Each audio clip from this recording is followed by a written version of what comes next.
কি দেখে কি লোভ হচ্ছে? এরকম অসাধারণ রেসিপি আমি কিভাবে তৈরি করলাম এবং সিম ভাজা যারা আমরা তৈরি করি সাধারণত সিমগুলো আউলে যায় এবং আমার কাছে সিমগুলো দেখো কোনো আউলেনি। সো ভিডিওর শুরু এখান থেকেই। সো আমার যে রান্নাঘর আছে সেই রান্নাঘরে কিন্তু একটা সিমের গাছ রয়েছে এবং প্রচণ্ড সিম ফুলেছে এবং তোমরা সিমগুলো দেখতে পারেছো আমার হাতেই। আসলে সিমগুলো অতটা পুরাট হয়নি, জ্বালা জ্বালা সিম এবং সিমের গাছ কিন্তু অনেক দূর, আমাদের পেয়ারা গাছের সাথে সিমের গাছ কিন্তু অ্যাড হয়েছে। সো আমি করলাম কি সিমগুলো সব পেরে নিয়েছি এবং সকালে রান্নার জন্য আমি সিমগুলো কাটবো এবং তোমাদের কাছে রেসিপিটা শেয়ার করবো। আসলে তোমরা যারা আমার রেসিপিগুলো দেখো সব অর্গানিক রেসিপি, ঠিক আছে। আমি নিজেই চেষ্টা করি যাতে নিজের কোনো কিছু বা নিজের বাসা বাড়ির বা নিজের পুকুরের মাছ এরকম রেসিপি দিতে। সো তোমরা যারা এরকম রেসিপি বা ফুড ভিলেজ সম্পর্কে জানতে বা সম্পর্কে ভালোবাসো রেসিপি দেখতে, তাহলে চ্যানেলটা সাবস্ক্রাইব করে রাখো, এরকম আরও নতুন নতুন ভিডিও আসতেছে।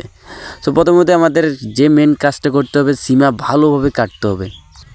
কিন্তু আমরা সিমের সঙ্গে আরেকটা জিনিস অ্যাড করতেছি, কারণ যেহেতু শীতকালীন অনেক সবজি আছে, তার মধ্যে সবচেয়ে অন্যতম সবজি যেটা হলো আলু, সেটা আমরা অ্যাড করেছি। এই আলুকে আমরা বলি পাখির আলু, যেটা খেতে অনেক স্বাদ।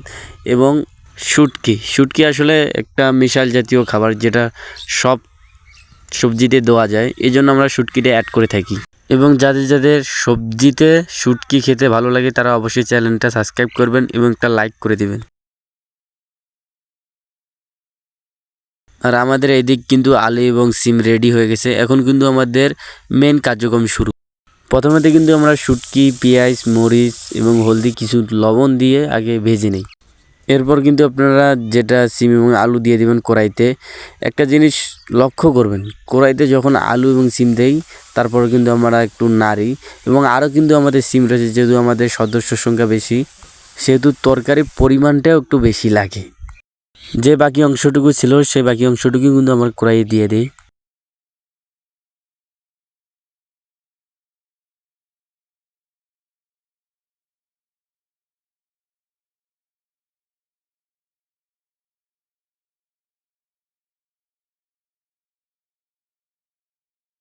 এবং সিম এবং আলু দেওয়া শেষ হলে আমরা কিন্তু কড়াইয়ে ঢাকা দেই একটু সিদ্ধ হওয়ার জন্য। জাস্ট 5 থেকে 6 মিনিট সিদ্ধ হওয়ার পর আমরা কিন্তু আবার একটু নাড়াচাড়া দেই। মেন কথা, রান্নার মজা কিন্তু হাতেই, এই জন্য ভালোভাবে নাড়তে হবে, না হলে কিন্তু যে মশলা বা হলদিগুলো আছে এগুলো কিন্তু সিমের ভিতরে যাবে না। এবং আমরা আবার কিন্তু ঢাকা দিয়ে দিই, এরপর আবার একটু খুলি।